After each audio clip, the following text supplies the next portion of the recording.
मङ्गलं गौतमोगणी मङ्गलं कुन्दकुन्दाय जैनधर्मोऽस्तु मङ्गलं सर्वमङ्गलमाङ्गल्यं सर्वकल्याणकारकं प्रधानं सर्वधर्माणां जैनं जयतु शासनं।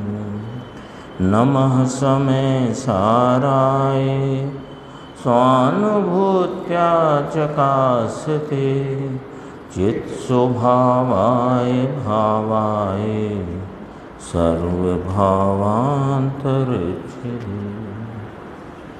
वस्तु विज्ञान सार में जो यह प्रकरण है 6वें नंबर का, इसमें वस्तु के सामान और विशेष अंश की चर्चा करके यह बात अपने सामने रखी पूज्य गुरुदेव श्री ने जय धवल के माध्यम से कि सामान्य विशेष के बिना नहीं होता और विशेष जो होता है वह अपने सामान्य का ही होता है। इसलिए कोई भी विशेष रूप कार्य परिणत जो परिणाम अवस्था दशा है वह अपने ही सामान्य का है, अन्य का नहीं। यदि उसे अन्य का माना जाए तो फिर उस सामान्य का विशेष कौन सा रहा, और विशेष बिना का सामान्य सामान्य का ही अभाव ठहरेगा। ये न्याय अपने सामने आए तो मूलतः यह चर्चा ज्ञान के संदर्भ से की कि ज्ञान का जो होता हुआ जानने रूप विशेष है वह इंद्रियादिक अथवा ज्ञेय निमित्तादिक से नहीं होता, वह ज्ञान सामान्य का ही उस समय का विशेष भाव है। इस प्रकार सामान्य और विशेष की सिद्धि करके उस ज्ञान की परिणमन की स्वतंत्रता अपने सामने आई। अब ज्ञान की भांति श्रद्धा की स्वतंत्रता कहते हैं, इसके बाद आनंद की स्वतंत्रता, चारित्र की स्वतंत्रता, वीर की स्वतंत्रता, ये सब रख कर के फिर अपने सामने चर्चा करेंगे कि जिसने इस सामान्य विशेषात्मक वस्तु के सामान्य स्वभाव का अवलंबन लेकर अपने विशेष में सम्यक भाव प्रकट किया है, मतिशुद्ध ज्ञान में सम्यक मतिशुद्ध ज्ञान परिणमन हुआ है, उसको केवल ज्ञान की प्रतीति हुई है।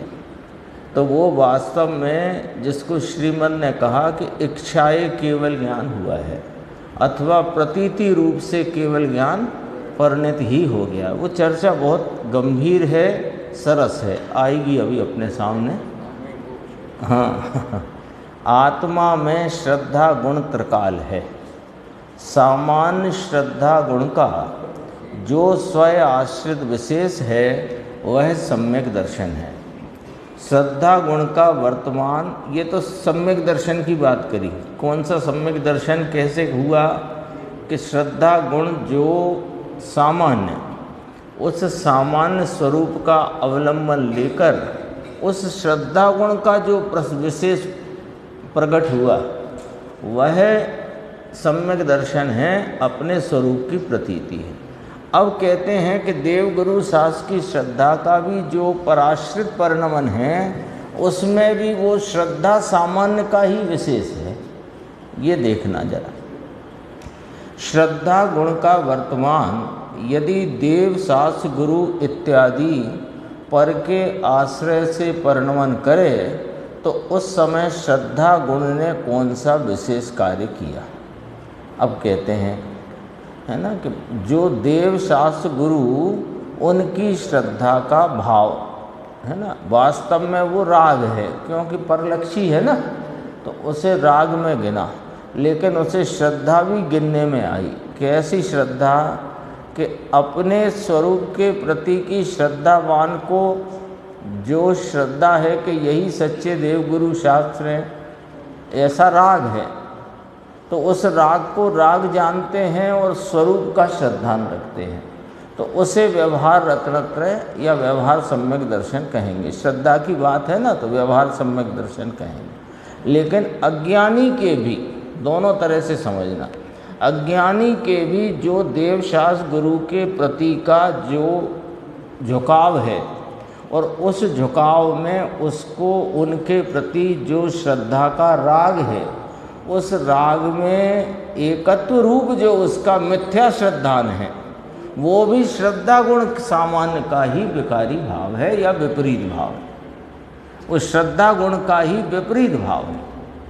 पकड़ में आई बात? क्या कहना चाहते हैं? देखो दोबारा से। एक तो सामान्य श्रद्धा गुण का आलम्बन यानी अपने सामान्य स्वरूप का आलम्बन लेकर जो श्रद्धा का प्रतीति का भाव जागृत या परिणत हुआ, वह सम्यक दर्शन है, निश्चय सम्यक दर्शन है। और उसके साथ जितना लक्ष्य अभी बाहर में है, उसमें देवशास्त्र गुरु के प्रति जो लक्ष्य जाते हुए राग उत्पन्न हुआ, उसे स्वरूप का प्रतीतिवंत ज्ञानी राग को राग जानता है, और यही सच्चे देवगुरु शास्त्र हैं, ऐसी श्रद्धा का भाव है। ये व्यवहार सम्यक दर्शन हुआ।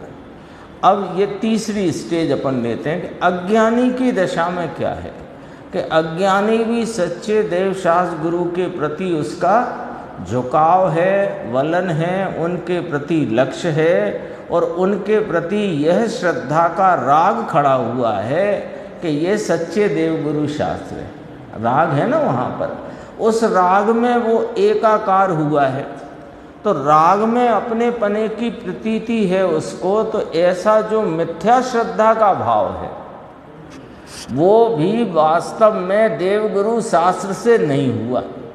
उसमें भी वह परिणाम भी श्रद्धा गुण का विपरीत भाव, श्रद्धा गुण सामान्य का ही विशेष है, ये कहते हैं। देखो दोबारा से पढ़ेंगे। सामान्य श्रद्धा गुण का जो स्वाश्रित विशेष है वह सम्यक दर्शन है। श्रद्धा गुण का वर्तमान यदि देवशास्त्र गुरु इत्यादि पर के आश्रय से परिणमन करे, तो उस समय श्रद्धा गुण ने कौन सा विशेष कार्य किया? श्रद्धा सामान्य गुण है, यानी श्रद्धा गुण सामान्य, और उसका विशेष, अब वो विशेष क्या होगा श्रद्धा का? या तो स्वरूप का श्रद्धान, या स्वरूप से विपरीत रागादिक का श्रद्धान, मिथ्या श्रद्धा या सम्यक श्रद्धा, और तीसरा तो कोई बिंदु है नहीं। तो श्रद्धा गुण सामान्य है, उसका विशेष, उसका जो भी विशेष है, चाहे वो मिथ्या श्रद्धा रूप भाव हो, चाहे सम्यक श्रद्धा रूप भाव हो, वो सामान्य के अवलंबन से ही होता है। सामान्य के अवलंबन का तात्पर्य ये नहीं है कि वो सामान्य का अवलंबन लेकर हुआ है। सामान्य के अवलंबन का तात्पर्य है कि वह सामान्य का ही विशेष है, श्रद्धा गुण सामान्य का ही विशेष है, देवशास्त्र गुरु आदि निमित्तों का विशेष नहीं है। ये वाली बात यहाँ कहना है। सम्यक दर्शन रूप विशेष पर के अवलंबन से कार्य नहीं करता, किंतु सामान्य श्रद्धा के अवलंबन से ही उसका विशेष प्रकट होता है।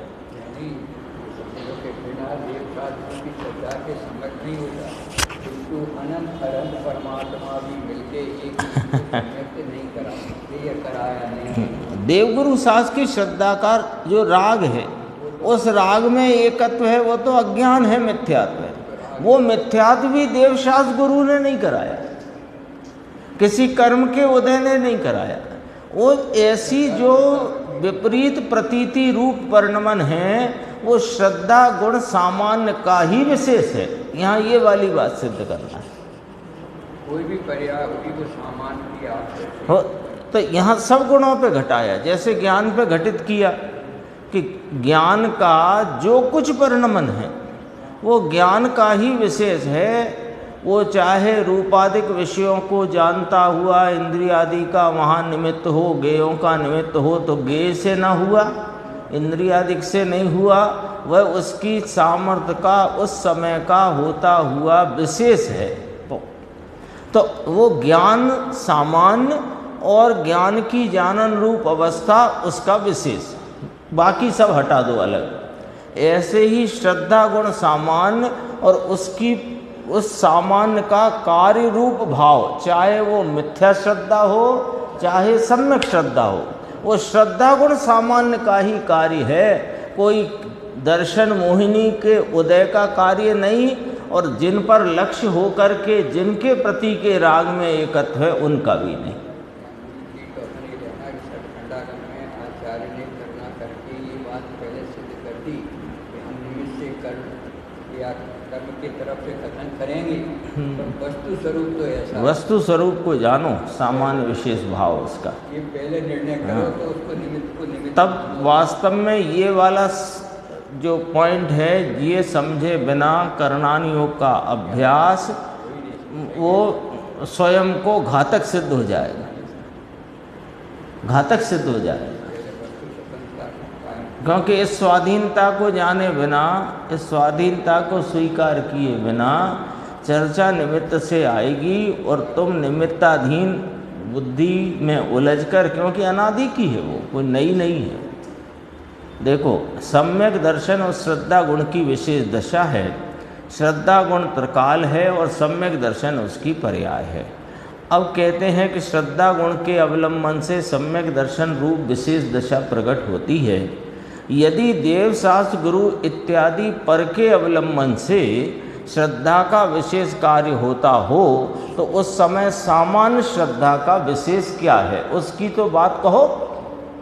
फिर ये विशेष बिना का हुआ, जो पहले न्याय आ चुके हैं वही न्याय। विशेष के बिना सामान्य कदापि नहीं होता। आत्मा की श्रद्धा की वर्तमान अवस्था रूप जो कार्य होता है वह त्रैकालिक श्रद्धा गुण का कार्य है। वह कार्य किसी पर के अवलंबन से नहीं किंतु सामान्य के अवलंबन से प्रकट हुआ है। विशेष के बिना सामान्य हो ही नहीं सकता। मिथ्या श्रद्धा का परिणाम हो वो भी श्रद्धा गुण सामान्य का ही विशेष है, और सम्यक श्रद्धा का परिणाम हो वो भी श्रद्धा गुण सामान्य का ही विशेष है। तो अन्य निमित्तों का कोई यहाँ कार्य होता है या अथवा अन्य निमित्तों से हुआ मानोगे तो फिर श्रद्धा का विशेष कौन हुआ, ये न्याय रख करके बात करके। हाँ, इसमें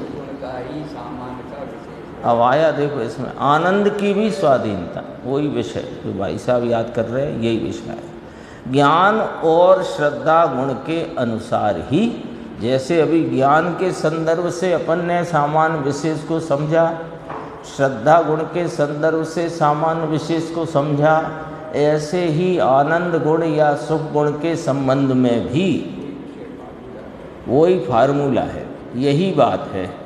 आत्मा का वह वर्तमान आनंद, आनंद कहने में आ रहा है क्योंकि इसको आनंद की कल्पना है तो वो दुख है ना, लेकिन इसको कल्पना आनंद की है ना अज्ञान के कारण, तो उसको कहते हैं आत्मा का वह वर्तमान आनंद यदि पैसा इत्यादि पर के कारण से परिणमन करे तो उस समय आनंद गुण ने स्वयं वर्तमान में कौन सा कार्य किया। यदि मेरे पास अभी 20 लाख रुपए एकदम से किसी ने लाके पकड़ा दिए और अंदर में आनंद की कल्पना हो गई, हुआ तो दुख ही है तो वो सुख गुण का विपरीत भाव ही, वो सुख गुण का कोई सच्चा भाव नहीं है तो विपरीत भाव ही। लेकिन वो जो कुछ भी हुआ वो यदि पैसे के कारण से हुआ तो फिर आनंद गुण ने क्या किया उस समय उस पर्याय, उस विशेष, वो विशेष बिना का सामान्य कदापि नहीं होता, नियम है। यदि पर से आनंद प्रकट हुआ तो उस समय आनंद गुण का विशेष कार्य कहाँ गया।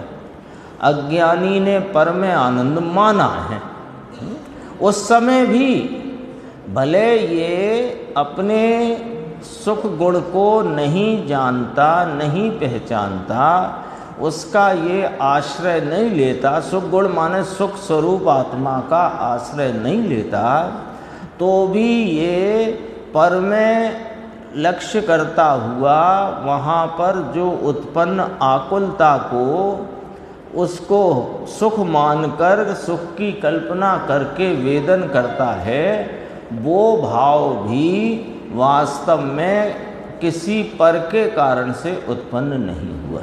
पॉइंट ये है, पैसे से नहीं, किसी संयोग वियोग, कोई इष्ट का संयोग हुआ उससे नहीं, आदि इत्यादि सब लगा सकते हैं। अज्ञानी ने पर में आनंद माना, उस समय भी उसका आनंद गुण स्वाधीनता पूर्वक कार्य करता है। अज्ञानी ने आनंद का वर्तमान कार्य पर से माना, अतः आनंद गुण का विशेष, आनंद गुण का कार्य रूप विशेष उसे दुख रूप परिणमित होता है तो दुख रूप ही, बहिर्लक्षी भाव है तो दुख रूप ही है। तो दुख रूप परिणमित होता है, वह आनंद पर से प्रकट नहीं होता। वो जो आनंद माना है, वो जो दुख का भाव है, अरे दुख भी पर से प्रकट नहीं होता और सुख भी पर से प्रकट नहीं होता। किंतु संयोग और निमित्त के बिना आनंद नाम के सामान्य गुण के अवलंबन माने सामान्य गुण का ही विशेष भाव रूप परिणमन। यहाँ इसका अवलंबन का अर्थ ये है, सामान्य गुण के अवलंबन से वर्तमान आनंद। अब इस वर्तमान आनंद को यदि स्वरूप का आलंबन है तो वर्तमान में अतीन्द्रिय आनंद का प्रकट होना है, वो भी सुख गुण सामान्य का विशेष है। और यदि परलक्षी भाव है तो दुख की प्रकटता है, वो भी आनंद गुण का विपरीत रूप परिणमित विशेष है तो आनंद का ही विशेष। इसे समझ लेने पर अब देखो, ये बात यदि अपनी समझ में आ जाए, क्या बात, कि जो दुख की अवस्था है अथवा सुख की अवस्था हो, वह जो विशेष कार्य रूप भाव है, दुख उत्पन्न होता है, सुख उत्पन्न होता है, तो ये कार्य रूप भाव है, ये विशेष है। तो ये विशेष मेरे सामान्य का ही परिणाम है, किसी निमित्त या संयोग से यह उत्पन्न नहीं होता। श्रद्धा का सम्यकपना या मिथ्यापना, वह भी मेरे श्रद्धा गुण सामान्य का ही विशेष है, किसी निमित्त अथवा संयोग से वह नहीं होता। ज्ञान की अल्प जो दशा है, उसमें चाहे अल्प ज्ञान वो चाहे अन्यथा रूप हुआ हो या जैसा वस्तु का स्वरूप है वैसा हुआ हो, जो कुछ भी ज्ञान का भाव पर्याय कार्य विशेष हुआ, वह किसी इंद्रिय अथवा निमित्त के द्वारा नहीं, अपितु मेरे ही ज्ञान गुण सामान्य का विशेष है। 3 बिंदु आ गए ना। ऐसा जो समझ लेता है, ऐसा जिसको दृढ़ता से अपने निर्णय में आ जाता है, उसका लक्ष्य फिर स्वभाव के प्रति ही जाता है। जब ये दृढ़ता से स्वीकार किया जाए कि सुख की अवस्था अथवा दुख की अवस्था वह मेरे ही सामान्य का विशेष है, पर निमित्त आदि उसमें अकिंचित कर हैं। श्रद्धा की विपरीतता या श्रद्धा का सम्यक भाव वह मेरे श्रद्धा गुण का ही विशेष है, पर निमित्त आदि उसमें अकिंचित कर हैं। ज्ञान में होती अल्प या अधिक या जो दशा है, वो मेरे ही ज्ञान सामान्य का विशेष है। निमित्त आदि इंद्रियादि या ज्ञेय वस्तु जो कोई भी हैं, वे मेरे ज्ञान के उस कार्य विशेष के मैं अकिंचित कर हैं। जब ये निश्चय किया दृढ़ता से, तो अब लक्ष्य कहाँ जाएगा? अपने सामान्य स्वरूप पर। ये कहा देखो, इसे समझ लेने पर स्वभाव के प्रति लक्ष्य जाता है और स्वभाव के अवलंबन से विशेष रूप आनंद दशा अतीन्द्रिय आनंद का भाव प्रकट होता है। देखो, सामान्य आनंद स्वभाव के अवलंबन से प्रकट हुआ आनंद का अंश। अब देखो और बात को आगे ले गए। अभी क्या किया था? चाहे वो दुख का भाव हो या सुख रूप वास्तविक सुख रूप भाव हो, वह अपने सुख गुण सामान्य का ही विशेष है।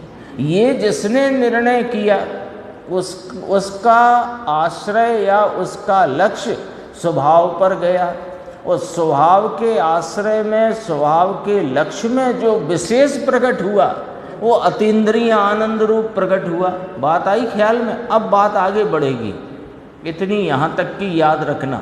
आगे देखो, सामान्य आनंद स्वभाव के अवलंबन से प्रकट हुआ आनंद का अंश अतीन्द्रिय आनंद रूप भाव, वह पूर्ण आनंद की प्रतीति को लेकर प्रकट होता है। ये जरा यहाँ पर बात की शैली समझना। पूर्णानंद का नाथ है अभेद अखंड, उसका आलम्बन लेने से जो पर्याय में आनंद की, अतीन्द्रिय आनंद की अल्प दशा प्रकट हुई है, वो पूर्ण आनंद की दशा की प्रतीति लेकर हुई है। वो यह प्रतीति हुआ, आलम्बन लिया है आनंद स्वरूप वस्तु का, और उसके आलम्बन से पर्याय में प्रकट हुई है अतीन्द्रिय आनंद की दशा। वो अतीन्द्रिय आनंद प्रकट रूप अभी अल्प आनंद है। वो अल्प आनंद आनंद भाव से जो प्रकट हुआ है वह पूर्ण आनंद के प्रकटता रूप भाव की प्रतीति लेकर उत्पन्न हुआ है।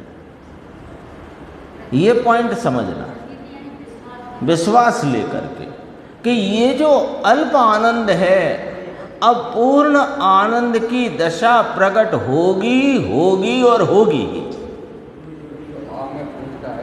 क्योंकि जो आनंद का स्रोत, आनंद का सागर है, वो मेरी प्रतीति में आ गया है, उसमें मेरा अहमपना वर्तता है, तो वह आनंद पूर्ण आनंद जैसा अरिहंत और सिद्ध भगवंतों को है, ऐसा मुझे प्रकट होगा ही। जिसे कहेंगे केवल सुख, अनंत चतुष्टय होते हैं ना, केवल ज्ञान, केवल दर्शन, केवल सुख, केवल वीर। तो केवल सुख की प्रतीति, अतीन्द्रिय अनंत सुख की प्रतीति, वो जो अनंत चतुष्टय में कहा, उसकी प्रतीति विश्वास लेकर हुआ है। यहाँ दरअसल में बात करना है केवल ज्ञान की, कि ज्ञान का जो सम्यक मति ज्ञान अल्प भाव है वो केवल ज्ञान की प्रतीति लेकर उत्पन्न हुआ। उसमें इसमें तो ये कहने वाले हैं, अभी चर्चा में आएगा, कि वो जो मति शुद्ध ज्ञान रूप अल्प अवस्था जो अंश कही और अंशी कहा केवल ज्ञान को, यहाँ अंशी कहा केवल ज्ञान को, तो अंश और अंशी के बीच भेद मिटा करके उत्पन्न हुई है। वो श्रीमद् का वाक्य आता है ना, पूर्णता के लक्ष्य से जो शुरुआत है वही वास्तविक शुरुआत है। यहाँ पूर्णता प्रकट पूर्णता की बात है, पूर्ण स्वरूप के आलम्बन से हुआ है, लेकिन लक्ष्य पूर्णता का है। और लक्ष्य कैसा है कि होगा, होगा और होगा ही। जैसे परमात्म प्रकाश में दूसरी गाथा आएगी ना, अभी भी गुरुदेव ने तो स्पष्ट कर ही दिया था। दूसरी गाथा में कहेंगे कि भविष्य में होने वाले सिद्धों को भी मैं नमस्कार करता हूँ। तो मैं भी भविष्य का होने वाला सिद्ध हूँ, तो मुझे भी मेरा नमस्कार हो।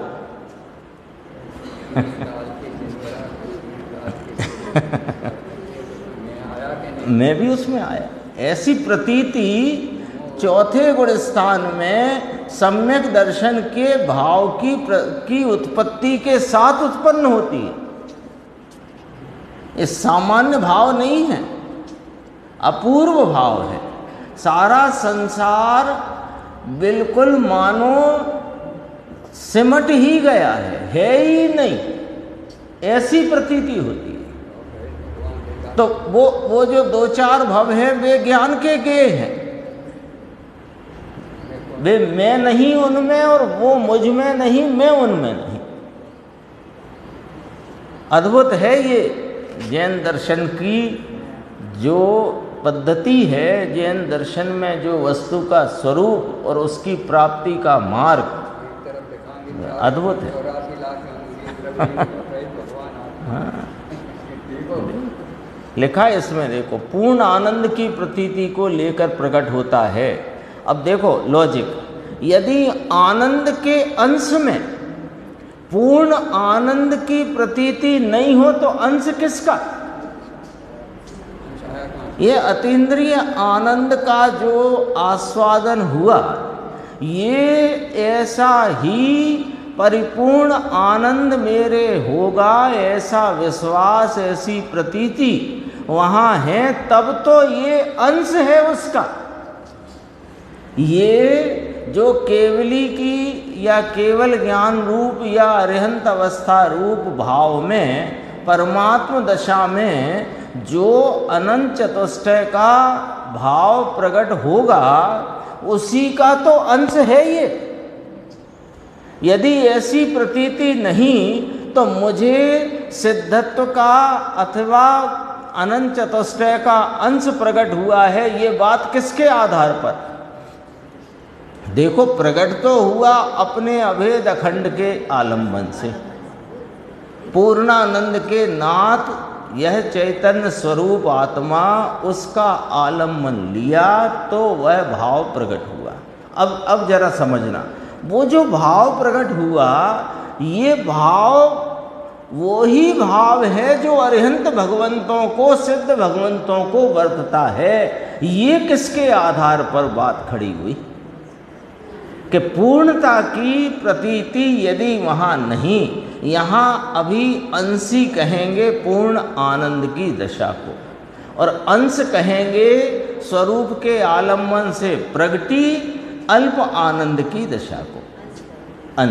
अंशी वो वस्तु है, वो तो है ही। यहाँ अंश और अंशी लेना कि केवल सुख का अंश वो अल्प आनंद है और केवल सुख अंशी है।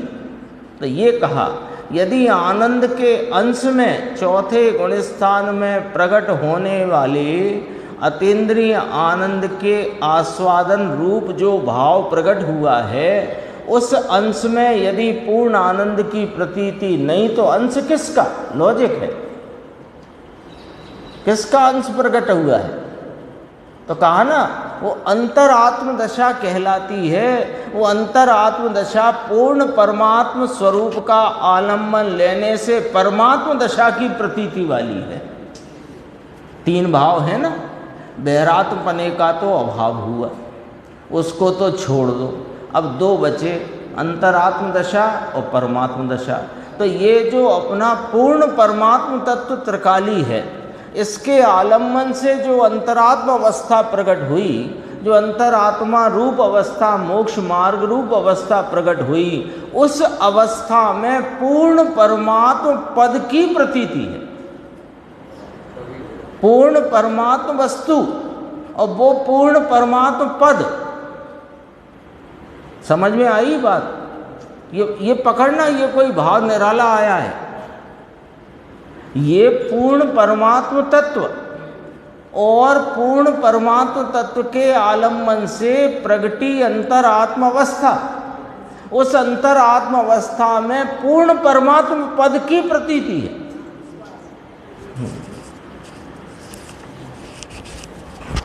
विश्वास तो समझने कहा, प्रतीति है।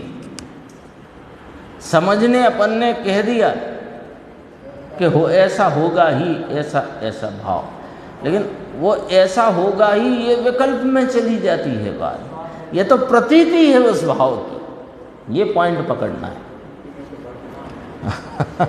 हाँ, फिर देखो इसी बात को चारित्र वीर इत्यादि सर्वगुणों में घटित होती है, इसको भी गुरुदेव ने यहाँ स्पष्ट किया। इसी प्रकार चारित्र वीर इत्यादि समस्त गुणों का विशेष यानी कार्य सामान्य के अवलंबन से, माने वह सामान्य ही उस विशेष से विशेष में परिणमित होता है। आत्मा का पुरुषार्थ यदि निमित्त के अवलंबन से कार्य करता हो, वीर की बात करना है तो वीर गुण का विशेष कौन है? पुरुषार्थ। वीर गुण सामान्य और पुरुषार्थ उसका विशेष। तो आत्मा का जो पुरुषार्थ रूपी विशेष यदि निमित्त के अवलंबन से कार्य करता हो तो अंतरंग के सामान्य पुरुषार्थ स्वभाव यानी वीर गुण ने फिर क्या किया? हाँ, यदि कर्मों ने रास्ता दिया, दर्शन मोहिनी का उपशम आदि हुआ, चारित्र मोहिनी का उपशम क्षयोपशम हुआ, इसलिए मेरे पुरुषार्थ जागृत हुआ, ये बात झूठी है, असत्य है।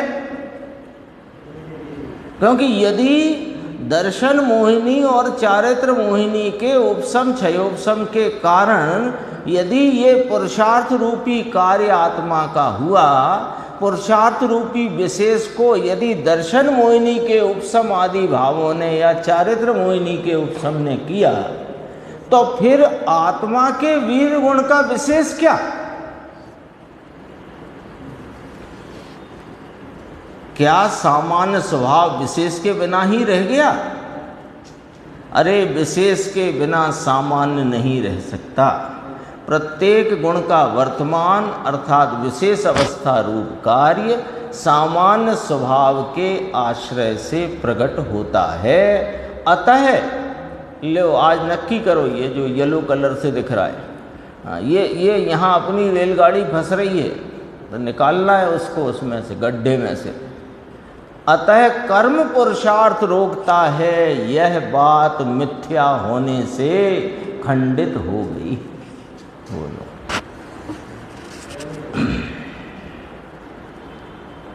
मतलब लोग मोक्ष मार्ग प्रकाशक में तो पंडित जी ने लिखा, जब कर्म का उदय मंद हो तब कार्य कर लेना योग्य है। ये तो तुझे उस समय निमित्त की मंदता है, इतना ज्ञान कराया, प्रेरणा दी है कि भैया नदी का बहाव अभी मंदा है, ऐसे में तुम कर लो, फिर पता नहीं नदी फिर तेज चढ़ गई तो ऐसा होता नहीं कई बार। तो ये अवसर आ गया है, फिर मिलेगा नहीं मिलेगा। अब ये इसकी समझ में आई नहीं पंडित जी का अभिप्राय, तो कहने लग गए कि अब वो कर्म जब मंदे पड़ेंगे तब देखेंगे, अभी तो तीव्र दिख रहे हैं। तो मैं तो वे ना तीव्र दिखते ना मंद दिखते, तुम तो अपना कार्य करो, वो तो निमित्त में वो स्थिति है, वो कहने में आती है। देखो आगे बढ़ते हैं अपन, ये विशेष विषय है बहुत। अब यहाँ से और विषय, अब ज्ञानी का श्रद्धान किस प्रकार है इसकी चर्चा यहाँ से है। देखो सभी गुण त्रिकाल हैं, वे सामान्य रूप हैं। त्रिकाल कहा ना, तो उनका सामान्य भाव है, एक रूप रहता भाव है। श्रद्धा हो, ज्ञान हो, चारित्र हो, वीर्य हो, कोई पण हो, तो सभी गुण त्रिकाल हैं। उनका कार्य किसी निमित्त अथवा राग के अवलंबन से ज्ञानियों के नहीं होता। अब यहाँ ज्ञानियों को क्यों लिया कि ज्ञानी ने इस बात का वस्तु के सामान्य विशेष स्वरूप का यथार्थ निर्णय करके अपने सामान्य स्वभाव का आलम्बन लेकर अपनी विशेष अवस्था में अपने स्वरूप का भान, आस्वादन, संचेतन और प्रतीति को प्राप्त किया है। इसलिए ज्ञानियों की बात करी। हाँ, तुम करो निर्णय, तुम भी ज्ञानी।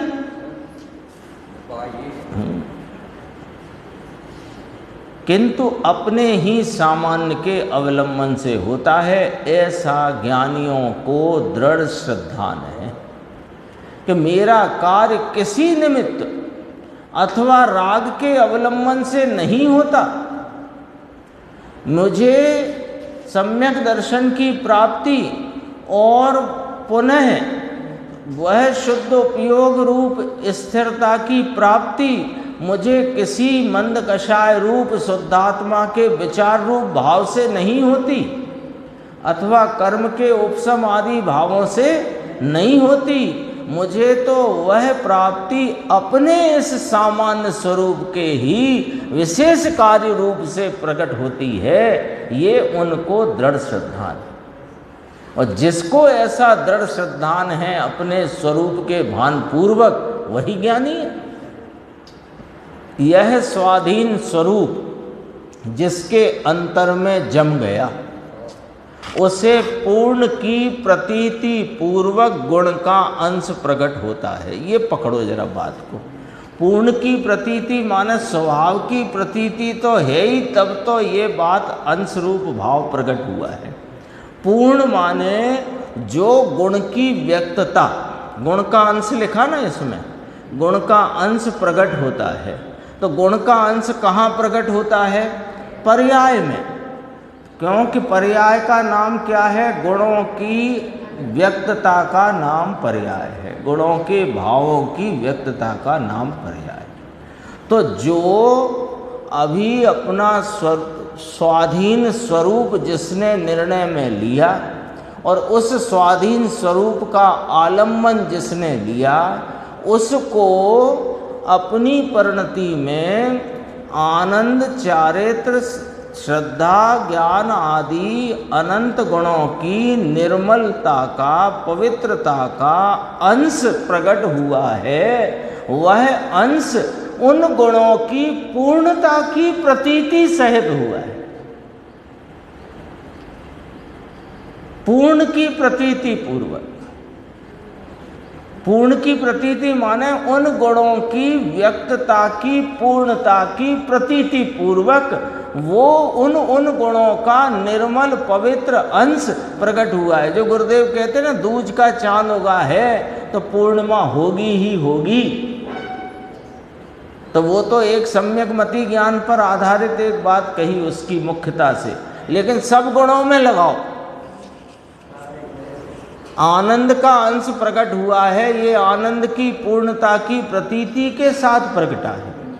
चारित्र का अंश प्रकट हुआ है, ये चारित्र की पूर्णता की प्रतीति के साथ उत्पन्न हुआ है। श्रद्धा तो पूर्ण हो ही गई है, और ज्ञान का अंश जो प्रकट हुआ है, ये भी अनंत ज्ञान, अनंत दर्शन की पूर्ण प्रतीति के, पूर्णता की प्रतीति के साथ उत्पन्न हुआ है। ये जरा पॉइंट यहाँ समझना, ये शैली कोई अलग आई है ना। दो बातें कही थी ना गुरुदेव ने, श्रुत पंचमी का पर्व है और आज धवल की स्वाध्याय करते हुए यहाँ दो विशेष बात कहना है। तो एक तो यही कि ज्ञान इंद्रियों से नहीं होता, यानी सामान्य का ही विशेष होता है। इस पर से फिर जो अपने सामान्य का आलम्बन लेकर जो विशेष यानी पवित्र भाव प्रकट होता है, वो पूर्ण भाव की व्यक्तता की प्रतीति लेकर होता है। इसलिए केवल ज्ञान का अंश है वो मति ज्ञान, ये बात इस पर आधारित है। सम्यक मति ज्ञान केवल ज्ञान का अंश है, ये बात इस पर आधारित है। यदि ये पॉइंट आ चुका, यदि वो सम्यक मति ज्ञान रूप जो ज्ञान की अल्पता का सम्यक भाव वो अंश रूप प्रकट हुआ है, वो केवल ज्ञान का अंश है, ये बात उस अंश में रही हुई पूर्णता की प्रतीति पर से आई है। व्यक्तता की प्रतीति, व्यक्तता की प्रतीति, ये तो अव्यक्त स्वरूप है। इस अव्यक्त का आलम्बन लेने से अल्प व्यक्तता रूप भाव में पूर्ण व्यक्तता की प्रतीति, ये पॉइंट पकड़ना है पूरी चर्चा में। बस इतनी बची है इस प्रकरण में, इसी को अभी घोटेंगे। देखो, जिसके पूर्ण की प्रतीति सहित ज्ञान प्रकट होता है, उसकी अल्पकाल में मुक्ति अवश्य हो जाती है। जिस सामान्य के बल से एक अंश प्रकट हुआ है, उसी सामान्य के बल से पूर्ण दशा प्रकट होती है।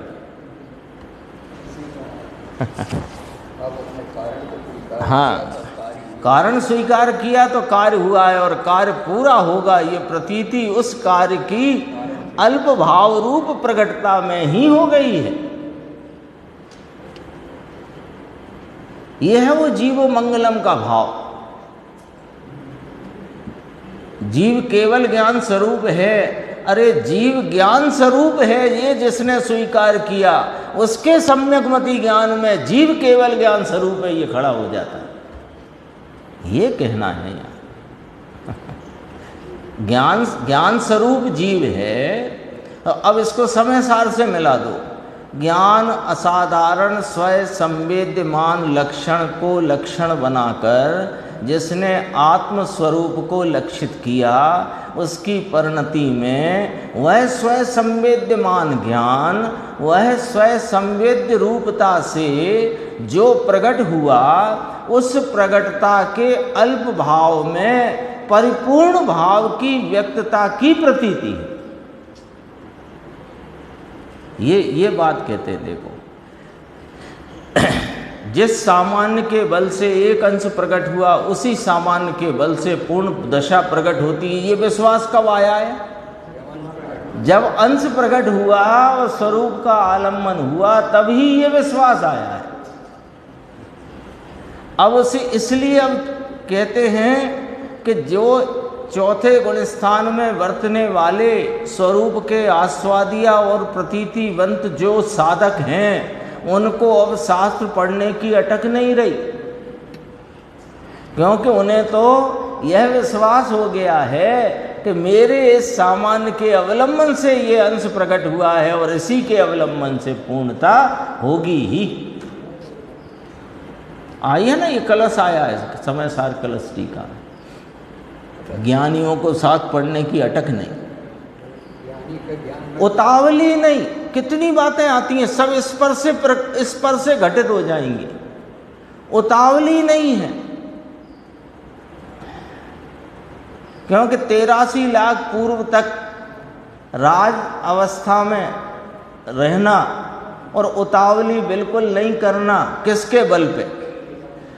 जो अंतरंग में स्वरूप की प्रतीति, चारित्र का अंश, आनंद का अंश, सिद्धत्व का अंश, अयोगपने का अंश जो वर्त रहा है, अरे उस अंश के साथ इस बात की प्रतीति भी वर्त रही है कि पूर्णता होगी और होगी। काय की उतावली?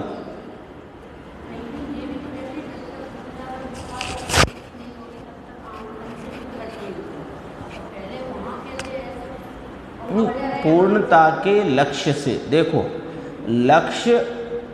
लक्ष्य शब्द है ना, तो इसको दो अलग अलग शब्द हैं। एक छा में डंडा लगा है और एक आधा छा और या वाला है। लक्ष्य माने टारगेट और लक्ष्य माने विषय। तो जिसने पूर्णता के लक्ष्य से, यानी अपने परिपूर्ण भाव की प्रकटता का जिसने अपने ज्ञान में लेकर निर्धारण करके इस आत्म स्वभाव को लक्ष्य नाम विषय किया, उसकी परिणति में जो अंश रूप ज्ञान, दर्शन, सुख, चारित्र, प्रभुता, विभुता, प्रकाशत्व, असंकुचित विकासत्व, परिणामकत्व आदि अनंत शक्तियों का निर्मल अंश जो प्रकट हुआ, वो निर्मल अंश की प्रकटता में ये प्रतीति भी साथ वर्तती है कि इन सब शक्तियों का, गुणों का परिपूर्ण परिणमन होगा। यह पूर्णता की प्रतीति। कथन में भले कहाँ से कहो, बात तो ऐसी है। विकल्प के कारण सामान्य की विशेष अवस्था नहीं होती। यहाँ विकल्प काम नहीं करेगा। हाँ, मेरे अब सम्यक दर्शन हो गया है, अब मुझे आगे बढ़ना है तो मुझे फलाना करना चाहिए, ढीमका करना चाहिए, इससे कुछ नहीं होने वाला है। हाँ, देखो ऐसा है, तीन बातें रखो अभी सामने जो यहाँ नक्शे में चल रही है। एक अपना अव्यक्त रहा हुआ त्रिकाली चैतन्य सामान्य स्वरूप, वह अभेद है, अखंड है, इसमें गुण भेद भी नहीं है। वो जो आश्रयभूत भाव है ना, उसमें गुण भेद भी नहीं। वो अव्यक्त स्वरूप लो, और उस अव्यक्त के आलम्बन से जो परिणति में विशेष रूप व्यक्त अवस्था हुई, उस व्यक्त अवस्था में आनंद का, चारित्र का, ज्ञान का, सुख का और प्रभुता का, विभुता का, सब गुणों का अंश अल्प भाव में प्रकट हुआ।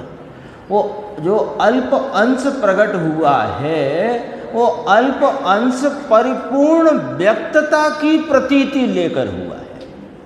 तीन हो गए ना, एक अव्यक्त स्वरूप जिसके आलम्बन से ये अल्प व्यक्तता रूप कार्य हुआ, ये अल्प व्यक्तता में अव्यक्त स्वरूप की प्रतीति तो है ही, पर पूर्ण व्यक्तता की प्रतीति भी उस अल्प व्यक्तता में है।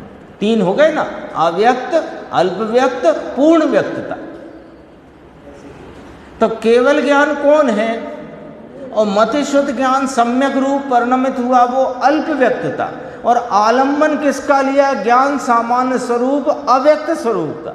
तो जो अव्यक्त के आलम्बन से मत शुद्ध ज्ञान में सम्यक भाव प्रकट हुआ अल्प, उस अल्प में केवल ज्ञान की प्रतीति है, ये बात कही गई है। यदि विकल्प के कारण विशेष होता हो तो विकल्प का अभाव होने पर विशेष का भी अभाव हो जाएगा। वर्तमान विशेष सामान्य से ही प्रकट होता है, विकल्प से नहीं। इसे समझना ही धर्म है। ये बात समझ में लेकर, यथार्थ निर्णय में लेकर इस पर दृढ़ता से स्वीकार करे और अपने स्वभाव का आलम्बन ले, यही धर्म है। यह प्रत्येक द्रव्य की स्वाधीनता की स्पष्ट बात है। देखो अब गुरुदेव कितना सरल उदाहरण देते हैं कि 2 और 2 4 जैसी सीधी सरल बात है। क्या सामान्य बिना विशेष का नहीं होता? जो विशेष होता है वो अपने सामान्य का ही होता है। यदि विशेष को अन्य से मानोगे तो सामान्य का अभाव ठहरेगा। ये 2 और 2 4 जैसी सीधी सरल बात है ना, कठिन नहीं है। इसे नहीं समझकर इसकी जगह जीव यदि इस प्रकार पराश्रयता माने कि सब कुछ निमित्त से होता है और एक दूसरे का कार्य करता है, तो ये सब मिथ्या है। ये उसकी मूल भूल है, मूल भूल। यदि अब उदाहरण में देखो कैसे घटित किया। यदि पहले ही 2 और 2 3 मानने की भूल हो गई, अब वो 2 और 2 3 होते हैं, अब तुम करोड़ों की भी गणना करोगे गलत ही आएगी। मूल में भूल है। और 2 और 2 4 जैसी सीधी बात है। प्रत्येक द्रव्य अपने सामान्य स्वरूपता से रहा। ये तो गुण भेदों से यहाँ समझाना है ना, इसलिए गुण भेद रखे। बाकी तो हाँ, वो तो द्रव्य ही अपने सामान्य स्वरूप से रहा हुआ है। त्रिकाली अनादि अनंत एक रूप सामान्य सदृश ध्रुव, उसका जो प्रत्येक समय द्रवित होता परिणाम अवस्था हालत दशा पर्याय है, वो उसका ही विशेष है। वो विशेष किसी अन्य की मेहरबानी से या अन्य के द्वारा हुआ मानोगे तो तुमने 2 और 2 3 कर दिए और मूल में भूल हो गई। देखो 2 और 2 3 मानने की भूल हो गई हो तो उसके बाद सभी भूल होती चली जाएंगी। इस प्रकार जिसकी मूल वस्तु स्वभाव की मान्यता में भूल हो उसका सब मिथ्या है। जिसको किंचित भी किसी परिणाम विशेष से मुझे सम्यक दर्शन होगा, वस्तु स्वरूप के मूल में भूल है। किसी निमित्त के आलम्बन से मेरे सम्यक दर्शन होता है, मोक्ष मार्ग होता है, मूल में भूल है। मेरा हित किसी अन्य वस्तु से होगा, मूल में भूल है। अरे हित तो हित, अहित भी तेरा उससे नहीं होता। स्वाधीनता से प्रकट हुआ अंश पूर्ण को प्रत्यक्ष करता है। लो अभी प्रतीति कही थी पूर्णता की, अब पूर्णता का को प्रत्यक्ष करता है। कैसे करता है देखो। जगत में पर द्रव्य भले हों, पर निमित्त भले हों, जगत में तो सर्व वस्तुओं का अस्तित्व है, किंतु वह कोई वस्तु मेरी विशेष अवस्था करने के लिए समर्थ नहीं है। इस बात को दृढ़ता से स्वीकार करना होगा और अपनी जो अभी निर्णय की भूमिका है उसमें ही ये बात लचर पचर स्थिति में पड़ी है। हम बोलते तो हैं एक द्रव्य से दूसरे द्रव्य स्पर्श नहीं करता, चूमता नहीं, छूता नहीं, आलिंगन नहीं करता, लेकिन बस कहने भर की बात है। मानते दिन भर ये है कि इससे ये होता है, इससे ये होता है। तो कहा चलो लौकिक में तो ऐसे ही चलती है ना वार्तालाप, क्योंकि नहीं तो फिर हम अपने साथ के जो भी हैं घर परिवार में, दुकान में, धंधे में, उनको बताएंगे कैसे? हाँ बताओ ना, किसने मना किया? लेकिन अंदर मान्यता में स्पष्ट निर्धारण होना चाहिए, और ख़ास तौर पर बात है मोक्ष मार्ग के संदर्भ में। मोक्ष मार्ग के संदर्भ में इस बात को दृढ़ता से स्वीकार करना होगा कि मेरा मोक्ष मार्ग किसी देव शास्त्र गुरु के अधीन नहीं है, मेरा मोक्ष मार्ग किसी कषाय की मंदता के अधीन नहीं है, मेरा मोक्ष मार्ग किसी कर्म के उपशम आदि के अधीन नहीं है, मेरा मोक्ष मार्ग मेरे ही सामान्य का विशेष है। गुरुदेव ने याद किया कि ये जो विकल्प आता है ना मुनि राजाओं को, अथवा और आराधक भी ले लो जगन अवस्था में, तो कहा ये विकल्प से विश्राम मिल जाता है। ऐसा एक बाबा जी थे इंदौर के, सब जानते हैं, छोटे लाल बाबा जी, वे कहते थे। फिर उनकी समझ में आ गई बात कि ऐसे नहीं है। फिर वापस गए तो फिर बात, क्योंकि ये मूल की भूल जब तक नहीं टलेगी ना, कुछ भी कर लेना नहीं हो सकता। ये बात जो मैं कह रहा हूँ ये 24वें नंबर के प्रवचन में आएगी, अपना जो परमात्म प्रकाश का चल रहा है। हाँ, अब उनने कहा वो 7वें में थक जाते हैं तो 6वें में विश्राम लेते हैं। कई लोग ये कहते हैं कि 6वें के जो विकल्प हैं वे 7वें को टिकाए रखते हैं। एक अपने यहाँ आए थे विद्वान, वे ऐसी बात बता रहे थे। बहुत देखो, गुरुदेव की उंगली पकड़े बिना आपका काम, हमारा काम चलने वाला नहीं, क्योंकि वस्तु के स्वरूप का यथार्थ भाव जब तक नहीं स्वीकार करेंगे तब तक कार्य हो नहीं सकता। ये अलग बात है कि अपने को वे बातें क्यों अच्छी लग जाती हैं, क्योंकि अपनी पहले ही मान्यता में खोट है, तो खोट वाली मान्यता में खोटी बातें वे जच जाती हैं। हम तो पहले ही कह रहे थे तुम जो कह रहे थे वो मिथ्यात्व है, ये क्यों नहीं कह रहे थे?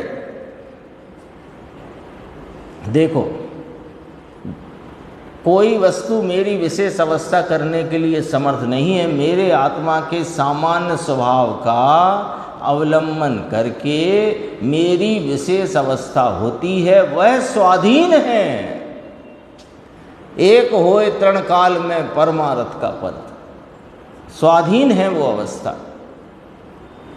और यह स्वाधीनता से प्रकट होने वाला विशेष ही पूर्ण विशेष रूप केवल ज्ञान का कारण है।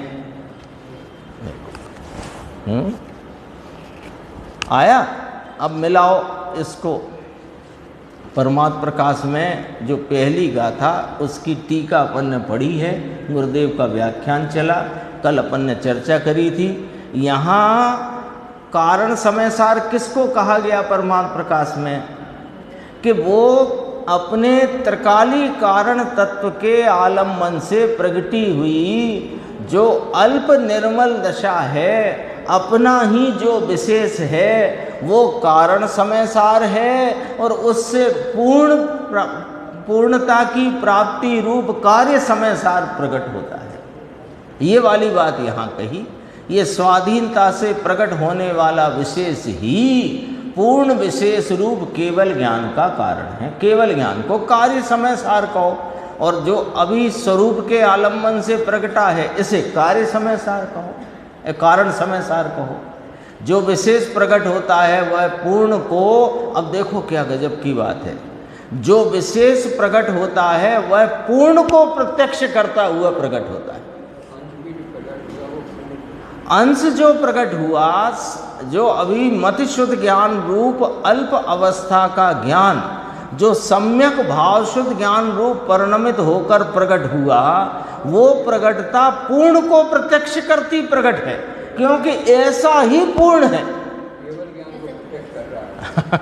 केवल ज्ञान को प्रत्यक्ष किया है सम्यक मत शुद्ध ज्ञान ने। ये जय धवला की चर्चा है। सब ज्ञान होगा ये तो शैलियां अलग अलग हैं और हम अपने कहीं ना कहीं मिथ्या अभिप्राय को उस शैली में जोड़कर अपना मिथ्या अभिप्राय पुष्ट करने लग जाते हैं। ये अपनी भूल है। देखो ये जरा पकड़ना बात, एक प्रश्न उत्तर ही पढ़ेंगे बस। फिर जो विशेष प्रकट होता है वह पूर्ण को प्रत्यक्ष करता हुआ प्रकट होता है। ये बात नोट कर लेना ख्याल में। अब प्रश्न आया, साहिब वर्तमान अंश में पूर्ण कैसे प्रत्यक्ष होता है? अभी तो प्रतीति की बात करी थी इसके पहले, अब प्रत्यक्षता की बात करी। साहिब ये बात तो बताओ कि ये जो स्वरूप के आलम्बन से वर्तमान अल्प जो ज्ञान है, ये अल्प ज्ञान सम्यक ज्ञान रूप जो प्रकट हुआ, वो वर्तमान अंश जो सम्यक ज्ञान रूप विशेष है, कार्य है, उसमें पूर्ण प्रत्यक्ष कैसे हो जाता है? समझाओ तो आप हमें। तो कहा देखो, जहाँ विशेष को, विशेष माने उस अल्प पर्याय को, सम्यक पर्याय लेना सम्यक ज्ञान की, है ना, ज्ञान की मुख्यता से कथन चल रहा है। तो जहाँ विशेष नाम सम्यक ज्ञान रूप भाव को पर का अवलंबन नहीं रहता और अपने सामान्य स्वभाव का अवलंबन रहता है, वहाँ पूर्ण प्रत्यक्ष होता है। पूर्ण केवल ज्ञान प्रत्यक्ष होता है। क्यों कि ये सामान्य, क्यों आता है ना, सर्वज्ञत्व शक्ति की बात आई कि नहीं आई? तो सर्वज्ञत्व का यहाँ प्रतीति हुई कि नहीं हुई? एक अपने गायक भगवान की प्रतीति में सर्वज्ञत्व की प्रतीति आई कि नहीं आई? तो सर्वज्ञत्व भी का अंश परिणमा के नहीं परिणमा? तो सर्वज्ञत्व का अंश परिणमा, उस अंश में सर्वज्ञत्व का प्रत्यक्ष बना है। शक्तियों वाले प्रकरण से मिला लो। जहाँ निमित्त अथवा विकार रहित मात्र सामान्य स्वभाव का अवलंबन है, वहाँ विशेष प्रत्यक्ष ही होता है। यानी विशेष प्रत्यक्ष ही होता है माने विशेष जो प्रगटा है, निमित्त और विकार आदि पर्याय भाव के लक्ष्य को छोड़कर अपने ज्ञान सामान्य स्वरूप स्वभाव का अवलंबन हुआ, तो वहाँ जो मति शुद्ध ज्ञान में सम्यक जो दशा अंश प्रकट हुई, वो प्रत्यक्ष ही है। वो प्रत्यक्ष ही है। मति शुद्ध ज्ञान स्वरूप के आलम्बन में, यानी ज्ञान की वर्तमान दशा जो स्वरूप को लक्ष्य करके उत्पन्न हुई, वो सम्यक ज्ञान रूप दशा प्रत्यक्ष ही है मति शुद्ध ज्ञान की। जोर दे रहे हैं तो जोर पकड़ना क्यों दे रहे हैं? अब देखो, अंश में पूर्ण प्रत्यक्ष होता है, ये केवल ज्ञान का अंश है। सम्यक ज्ञान, सम्यक मति ज्ञान केवल ज्ञान को बुलाता है। क्यों कि ये तेरा ही अंश है। ये तुम है। हाँ, यदि अंश में पूर्ण प्रत्यक्ष ना हो तो अंश ही सिद्ध नहीं होगा। ये पॉइंट पकड़ो। यदि वह सम्यक मत शुद्ध ज्ञान रूपी अंश में वो केवल ज्ञान रूप भाव प्रत्यक्ष नहीं है, तो अंश ही सिद्ध नहीं होगा। किसका अंश? किसका अंश? केवल ज्ञान का अंश। तो केवल ज्ञान का अंश, तो केवल ज्ञान इस अंश में प्रत्यक्ष है ना। यदि केवल ज्ञान यहां प्रत्यक्ष नहीं है, तो फिर ये अंश भी केवल ज्ञान का नहीं है। लॉजिक तो देखो। यदि अंश में पूर्ण प्रत्यक्ष ना हो तो अंश ही सिद्ध नहीं होगा। यह इसका अंश है। यह केवल ज्ञान रूपी पूर्ण भाव का अंश है।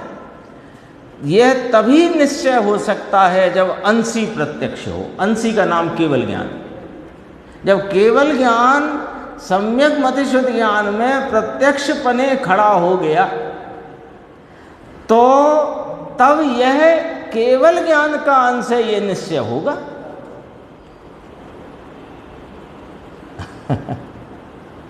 बोलो, नमूना आता है ना, नमूना तो समझने के लिए है, ज़्यादा नहीं। ये बात तो और गहरी है, और गहरी नहीं, बहुत गहरी है। वो तो एक थोड़ा सा इशारा करते कि शक्कर के बोरे में जो परखी डाली और जो 10, 25, 50 दाने आए, वे कितनी शक्कर आई कि अल्प आई है। वो अल्प में पूर्ण शक्कर की प्रतीति है कि नहीं? सौदा पूरे का करते हो कि 20 दाने का? तो बस एक इशारा करना था। तो ये किसका अंश है कि ये गोदाम में माल भरा है, उसका अंश है। तो अंश ये उसी का है। ये गोदाम में रखे माल की प्रत्यक्षता और प्रतीति के बिना कैसे नक्की किया कि 20 दाने उसी का अंश है?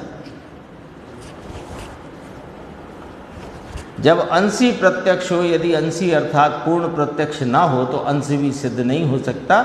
नीचे चर्चा ली है कि जो ये पढ़ देता हूँ 4 लाइन, समझ में आ जाएंगे। मति ज्ञान और शुद्ध ज्ञान भी जब स्वयं सन्मुख होते हैं तब प्रत्यक्ष हैं वे। आद्य परोक्षम नाम का जो सूत्र कहा गया है उसकी भी बात समझ लो कि मति ज्ञान और शुद्ध ज्ञान को परोक्ष तो क्यों कहा कि पर को जानते समय इंद्रिय का निमित्त है, इस अपेक्षा से कहा है। इस प्रकार निमित्त नैमित्तिक संबंध का ज्ञान करने के लिए वह कथन किया है, किंतु स्वयं को जानते समय तो वह ज्ञान भी प्रत्यक्ष ही है। शेष चर्चा आगे।